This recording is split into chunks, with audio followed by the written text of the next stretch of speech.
Good morning students. Last lecture में हमने metal ligand bonding in transition metal complexes को हम पढ़ रहे थे। इसमें हमने limitations of balance bond theory को के बारे में पढ़ा था एंड क्रिस्टल फील्ड थ्योरी के बारे में पढ़ा था। क्रिस्टल फील्ड थ्योरी की एजम्पशंस को एक बार हम दोबारा रिकॉल करते हैं।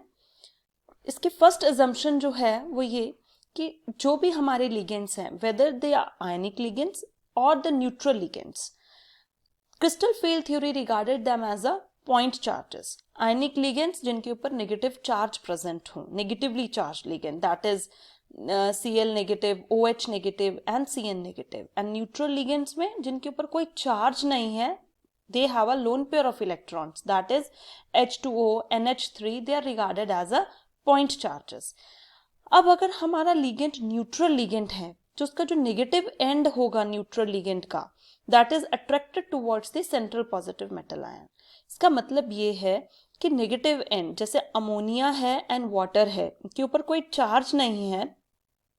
अगर मैं चार्ज सेपरेशन की यहाँ पर बात करूं तो नाइट्रोजन क्या है अमोनिया के अंदर, nitrogen is negatively more electronegative, तो नाइट्रोजन के ऊपर नेगेटिव चार्ज आएगा एंड हाइड्रोजन के ऊपर पॉजिटिव चार्ज आएगा। उसी तरीके से वाटर में ऑक्सीजन के ऊपर नेगेटिव चार्ज आएगा एंड हाइड्रोजन के ऊपर पॉजिटिव चार्ज आएगा। तो जो इस लिगेंड का नेगेटिव एंड होगा, that is directed towards the central positive metal ion. This is the second assumption of crystal field theory. Third is जो ज्योमेट्री एंड शेप है कॉम्प्लेक्स की, that is decided by the number of ligands and their arrangement around the metal central metal ion. कि geometry and shape जो भी complex की होगी, हम उसको कैसे पता लगाएंगे कि कितने number of ligands metal central metal ion के अराउंड सराउंडेड हैं एंड उनकी अरेंजमेंट क्या है। Fourth is the force of attraction between the metal ion and the ligand is 100% ionic in nature।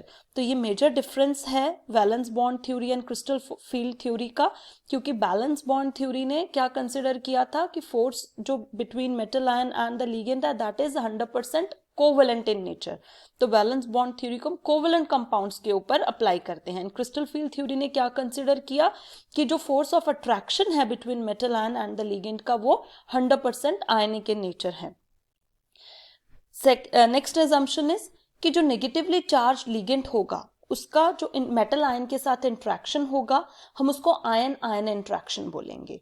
उसी तरीके से अगर न्यूट्रल लिगेंड है, न्यूट्रल लिगेंड का मेटल आयन के साथ जो इंट्रैक्शन होगा, उसको हम आयन डाइपोलर इंट्रैक्शन बोलेंगे।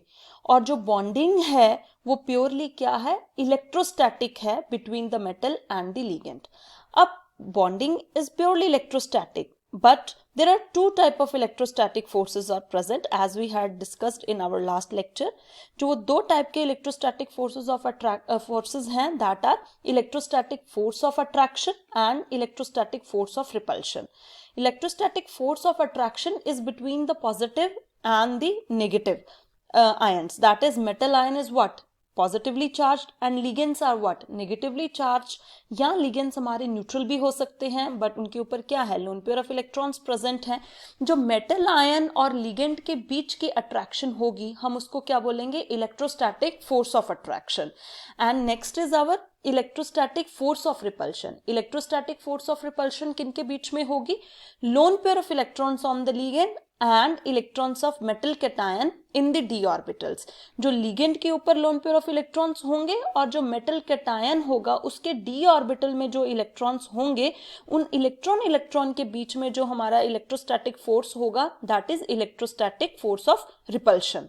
सो there are two type of electrostatic forces. One is electrostatic force of attraction, that is between metal ion and the ligand, and other is electrostatic force of repulsion, that is between the lone pair of electrons on the ligand and electrons of metal cation in the d orbital।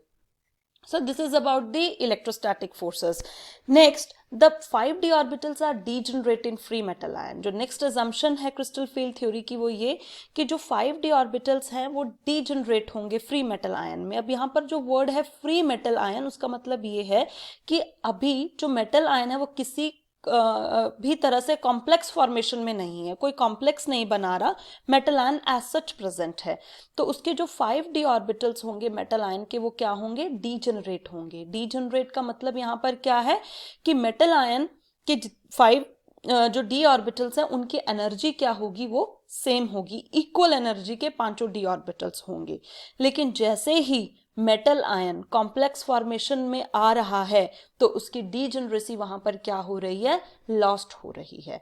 So the 5d orbitals are degenerate in free metal ion and their degeneracy is lost when complex formation takes place.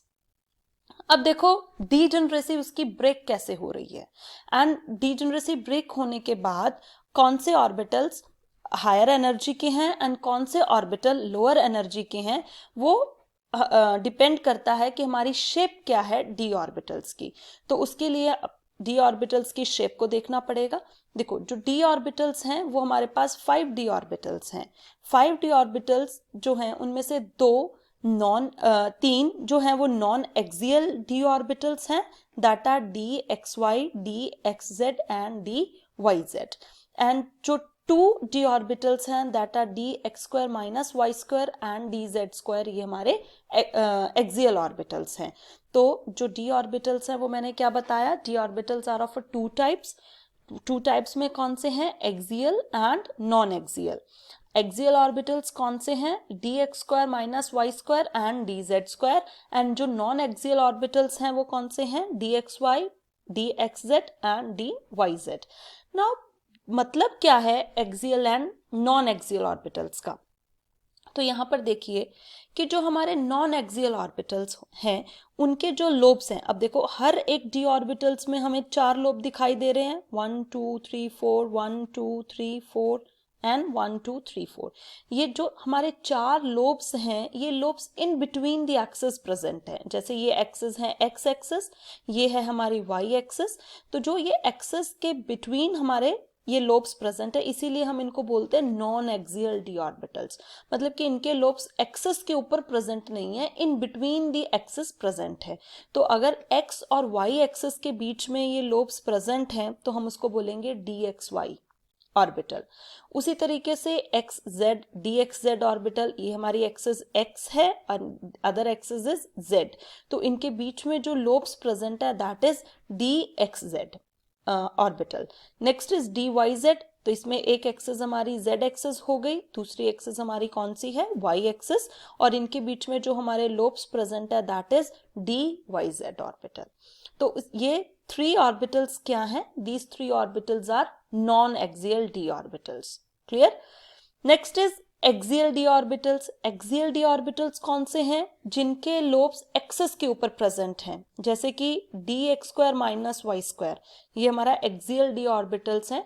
इसके lobes ये देखिए axis x axis के ऊपर present हैं and Y axis के ऊपर present है, इसी वजह से हम इसको d x square minus y square को एक्सियल ऑर्बिटल बोलते हैं। उसी तरीके से हमारा डी जेड स्क्वायर ऑर्बिटल, इसके जो लोब्स हैं वो हमारे जेड एक्सिस के ऊपर प्रेजेंट है, इसको हम डगनट शेप भी ऑर्बिटल बोलते हैं। This is our d z square orbital, इसका जो लोब्स है वो कंप्लीट जेड एक्सिस के ऊपर प्रेजेंट है। तो जहां पर हमारे लोब्स प्रेजेंट हैं, इलेक्ट्रॉन डेंसिटी जो loan pair of electron density वो लोब्स के अंदर ही ज्यादा होंगी। अगर मैं इन 3 ऑर्बिटल्स की बात करूं तो इनके बीच में कोई भी जो हमारा लोब है वो हमारे एक्स और वाई एक्सिस पर प्रेजेंट नहीं है, और जो अप्रोचिंग लिगेंड्स होंगे, इनकमिंग लिगेंड्स जो होंगे मेटल आयन के पास जो लिगेंड्स आएंगे वो या तो एक्स एक्सिस से आएंगे या वाई एक्सिस से आएंगे या जेड एक्सिस से आएंगे, किसी एक्सिस से अप्रोच करेंगे। तो जो हमारे नॉन एक्सियल ऑर्बिटल्स हैं उनमें कोई भी लोब एक्सिस पर प्रेजेंट नहीं है, तो जो इनकमिंग लिगेंड होगा उससे ये कम रिपल्शन फील करेंगे, क्योंकि लिगेंड जो होगा वो हमारा एक्सिस से अप्रोच करेगा मेटल आयन पर।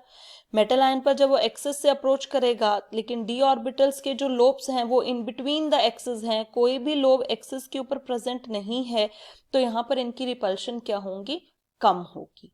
लेकिन अगर हमारे एक्सियल लिगेंड्स हैं जो हैं जैसे कि d x square minus y square और डी जेड स्क्वायर, अगर इनकमिंग लिगेंड इन ऑर्बिटल्स अगर ये ऑर्बिटल्स के अंदर इलेक्ट्रॉन्स हैं और इनकमिंग लिगेंड अप्रोच कर रहा है तो ये ऑर्बिटल्स जो हैं वो ज़्यादा रिपल्शन फेस करेंगे, क्योंकि ये ऑलरेडी क्या है, एक्सिस के ऊपर प्रेजेंट हैं।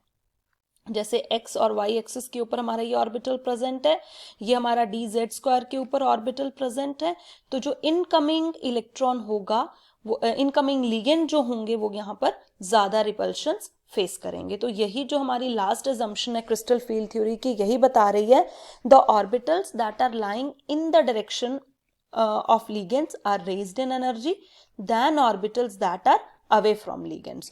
जो orbitals lying in the direction कौन से हैं, that is dx square minus y square and dz square, यही orbitals हैं डायरेक्शन जो एक्सिस के ऊपर लाई कर रहे हैं। अगर orbitals lying in the direction और उसी डायरेक्शन से अगर हमारे ligands अप्रोच कर रहे हैं तो ऑब्वियसली इनके बीच में क्या होगा, इलेक्ट्रोस्टैटिक फोर्स ऑफ रिपल्शन ज़्यादा हो जाएगा और इनकी एनर्जी भी क्या हो जाएगी, ज़्यादा हो जाएगी। क्लियर? तो ये है electrostatic force of attraction repulsion, जो हम डी ऑर्बिटल्स की शेप्स को देख के हम बता सकते हैं। अब जैसे ही लिगेंड ने अप्रोच किया इन ऑर्बिटल्स के पास तो इनकी एनर्जी क्या हो जाएगी, रिपल्शन की वजह से नॉन एक्सियल ऑर्बिटल्स की एनर्जी ज़्यादा हो जाएगी एंड नॉन एक्सियल ऑर्बिटल्स की एनर्जी जो है वो कम हो जाएगी, और इसी वजह से जो इनकी डीजेनरेसी है वो यहाँ पर क्या हो जाएगी, लॉस्ट हो जाएगी। और ये कब होगा, जब हमारा कॉम्प्लेक्स फॉर्मेशन होगा। ठीक है, फ्री मेटल आयन में D orbitals 5 D orbitals degenerate होते हैं, इनकी पांचों की जो एनर्जी है वो सेम होगी, लेकिन जैसे ही लिगेंड्स हमारे मेटल के पास आएंगे, कॉम्प्लेक्स बनेगा, तो इनकी यहाँ पर डीजनरेसी जो है वो लॉस्ट हो जाएगी।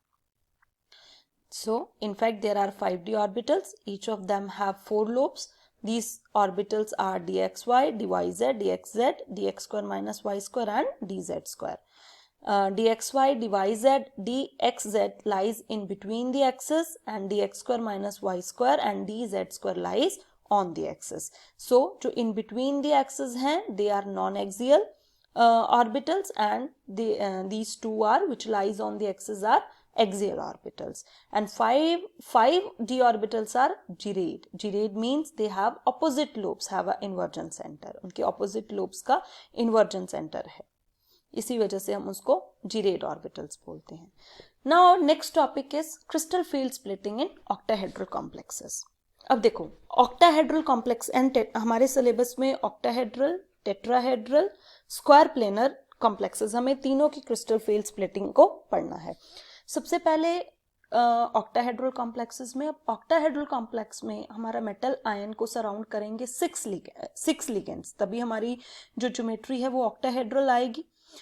लेकिन मैंने बताया लास्ट स्लाइड में कि जो फ्री मेटल कैटायन है उसके 5d ऑर्बिटल्स क्या हैं, डीजनरेट हैं, लेकिन जैसे ही लिगेंड्स अप्रोच करेगा मेटल आयन को, उसकी डीजनरेसी वहां पर क्या हो जाएगी, ब्रेक हो जाएगी, और हम इसी को क्या बोलते हैं, crystal field splitting in octahedral field.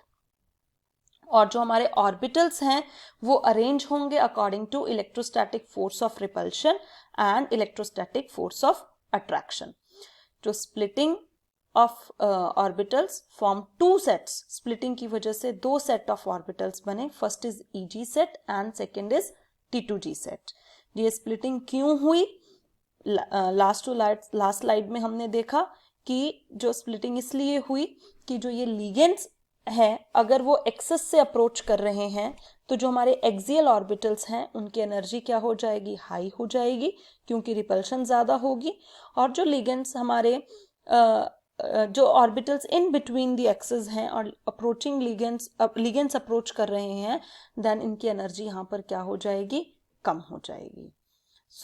तो इसी की वजह से स्प्लिटिंग होगी, और हमारे स्प्लिटिंग से 2 सेट ऑफ ऑर्बिटल्स बनेंगे, ईजी सेट बनेगा और एक T2G सेट बनेगा। जो ईजी सेट होगा उसकी एनर्जी क्या होगी, ज़्यादा होगी, क्योंकि लिगेंड्स अप्रोच कर रहे हैं towards the axis and these orbital as I told earlier lies on the axis, and due to electrostatic force of repulsion energy of orbitals raised from the very centre. Next is T2G set. T2G set में हमारे 3 orbitals आएंगे, that is dxy, dyz, dxz, and these orbitals have a lower energy because they lies in between the axis, and as a force of repulsion between electrons in d orbital and ligand is less, so orbitals lies below the Berry center. इसकी whole picture clear हो जाएगी इस diagram से. This is crystal field splitting in octahedral complex. ये देखिए यहाँ पर ये हमारा free ion metal ion free है, free state में present है,